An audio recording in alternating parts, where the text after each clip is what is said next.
You've heard of boomer shooters, now get ready for the world's first zoomer shooter. And I mean this as a compliment. Mullet Madjack is an FPS game released on PC on the 15th of May 2024, a debut project of an indie game dev studio called Hammer 95. Even a short glance at the video will tell you why I bought it on release. That being a graphical style heavily, and I do mean heavily, inspired by cyberpunk anime OVAs from the 80s. It's a crisp, clean aesthetic.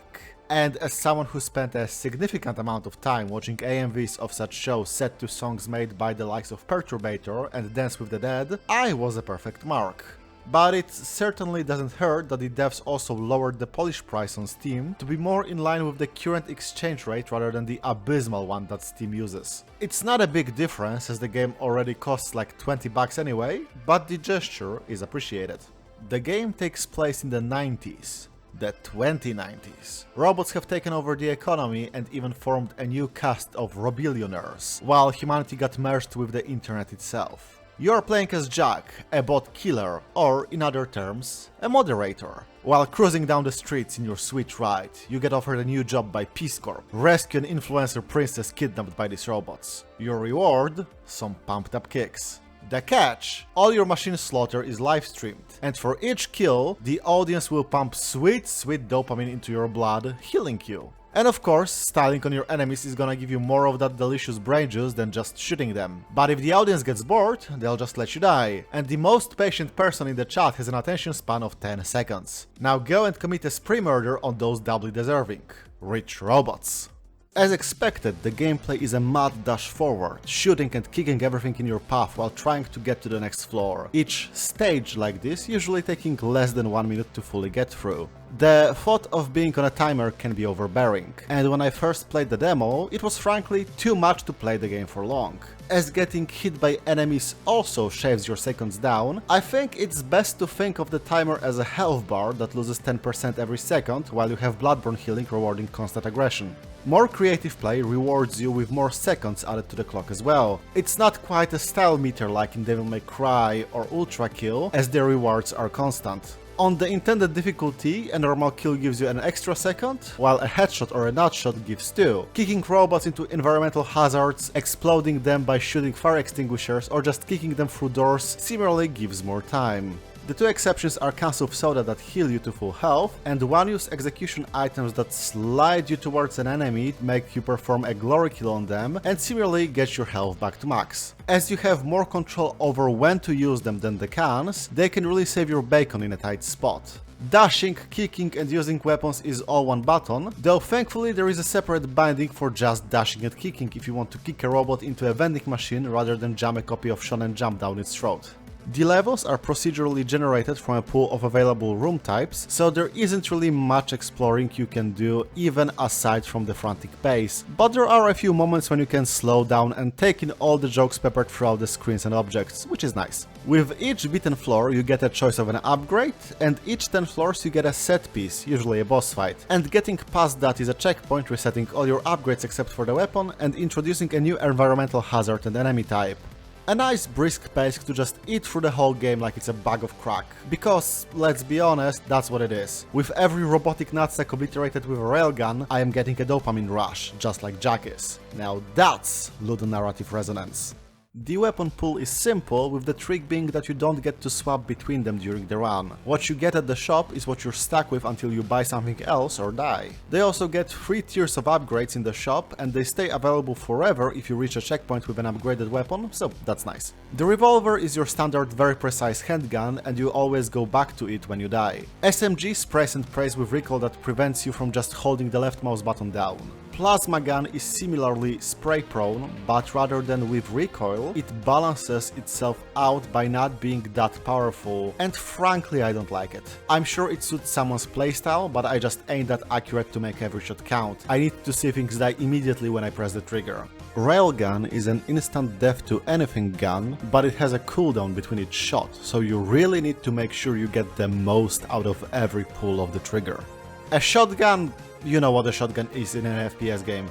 Definitely my favorite weapon by far, because boomstick goes boom ksh ksh. Though honestly, I feel it may be a bit overpowered on the highest upgrade level, considering I atomized the final boss with little effort on normal difficulty. And if you go through the unboxing of the totally real physical copy of the game, you get a bonus weapon in the form of a rifle, which is a reskin trailgun with less power and less cooldown, making it feel more like you're no-scoping an AWP in Counter-Strike rather than like an assault rifle. I liked that one quite a lot too, but for whatever reason whenever I got my hands on it, I kept dying to stage hazards like an idiot. The game feel combined with the retro throwback of a big cardboard box with an actual CD and instruction manual inside may actually cause my brain to regress to the age of 14 when I played CS in a school computer lab. But the science behind that phenomenon is not settled yet. Oh yeah, and there's also katanas in two flavors, Flaming Hot and Mint, that you can get if you just want Ghost Runner with anime aesthetics.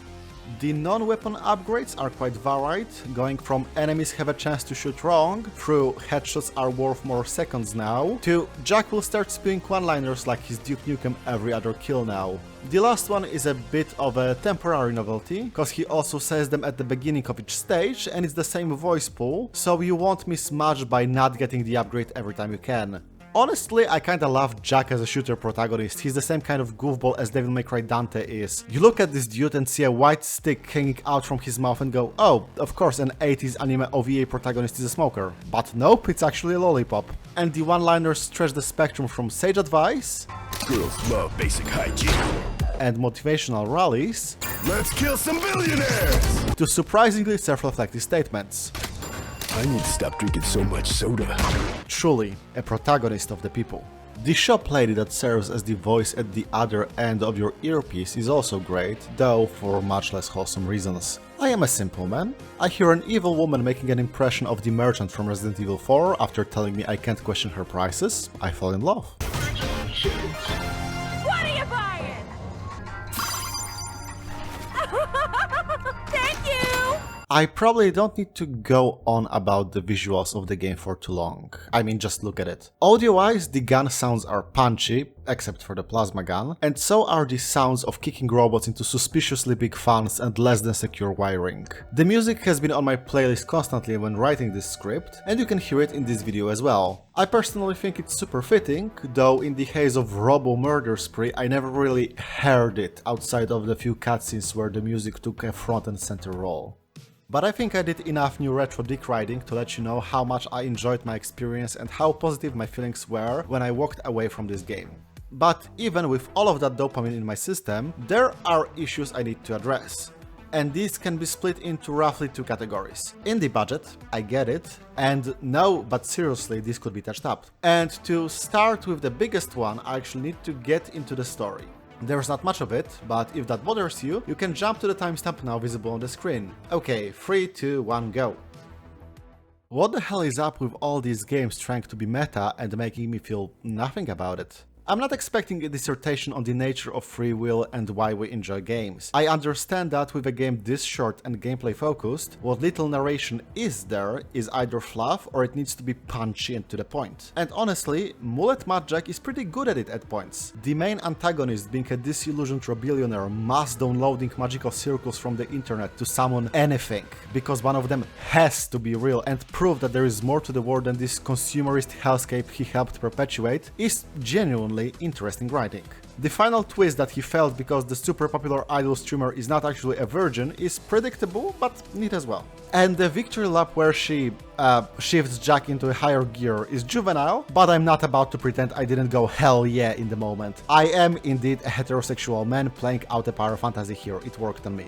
But every time anyone went on about consumerism stripping our free will and how someone else is controlling Jack, I couldn't help but roll my eyes, because the tone implies that those sentiments are aimed both at the character and the audience. And look, I'm on the same page here. Manufactured desires bad, capitalism bad, we should commit Butlerian jihad before the computers realize what net worth means, yada yada. But to say people desire entertainment to find meaning in their lives, that this desire strips away our ability to make our own choices, skill issue. You didn't account for the fact that a massive egomaniac that never questioned his own life is gonna play your game. But I'm here now and I'm bringing out the red pen, cause you could keep the same message and do it way, way better in my opinion if you just restructure the ending a bit.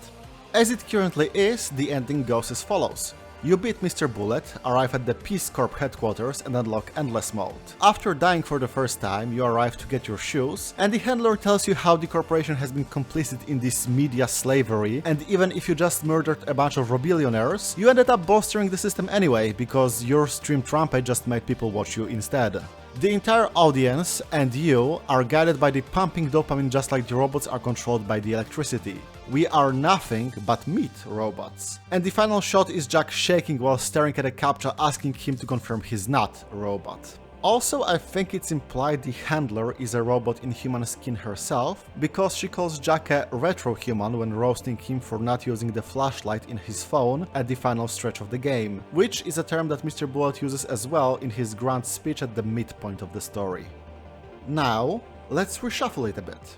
Jack arrives at Peace Corp and gets greeted by the handler. She goes on with the same speech, how's nothing gonna change and that the corporation is banking on it. How the entire Mr. Bullet thing was not orchestrated, but it was accounted for because they knew what electric impulses drove him. And how they knew they can control Jack in the same way by knowing exactly what would pump some dopamine into his brain. Those sweet, sweet shoes. As requested, Jack clicks the CAPTCHA to get his prize without much thought. He is not a machine, he is not controlled, he doesn't have to listen to her. And she just bids you farewell with a few simple words. How cute. You'll be back. We know what you want. Endless Mode is now unlocked.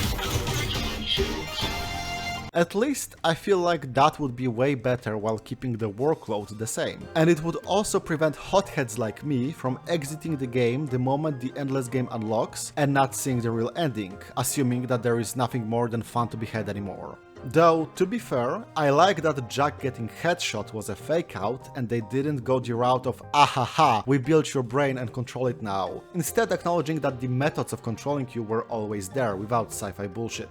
I also feel it's a bit weird that the Peace Corp lady keeps saying Jack is a strong, silent type, while in gameplay he yaps pretty constantly. But I'm chalking it up to her objectifying him like the corporation does with all of humanity. It doesn't matter who he actually is, what matters is what they want him to be. When it comes to the non-story complaints I have, well, let's start with the one I get because of the budget. I gotta say, the bosses are a bit disappointing, because the majority of them are retakes of the single floating eyeball one. I can't even imagine how much work would need to go to the sprite work to make each of them unique, but this guy just doesn't seem all that opulent and crazy for a billionaire. Kinda wish he would get a tacky coat of paint or something, rather than just sticking more of them together.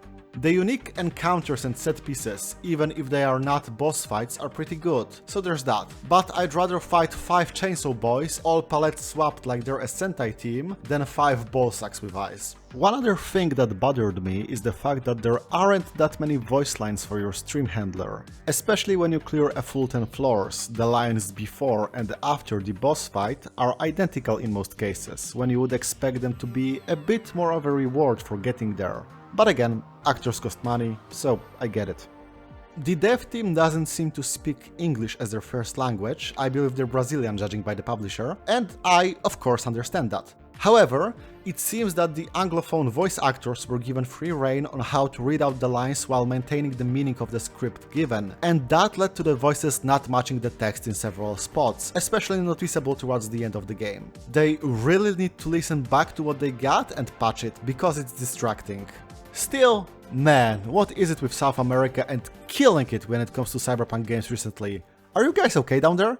Enemies are also just brain dead, and when more stage hazards are introduced, they can just run into one when beelining to you and you get rewarded seconds for nothing. It doesn't even feel like a perk for smart positioning. Several times it felt like a dog-type enemy was just spawned in front of the lasers and walked into them as soon as it saw me as a goof. It's particularly silly when bottomless pits are introduced, because you can just run past everyone and they will fall to their deaths chasing you. As everything is streamed through Jack's glasses, maybe don't reward the kills that the audience can't see, at least. Though I have no idea how to program that, so if it's too bothersome, just ignore me.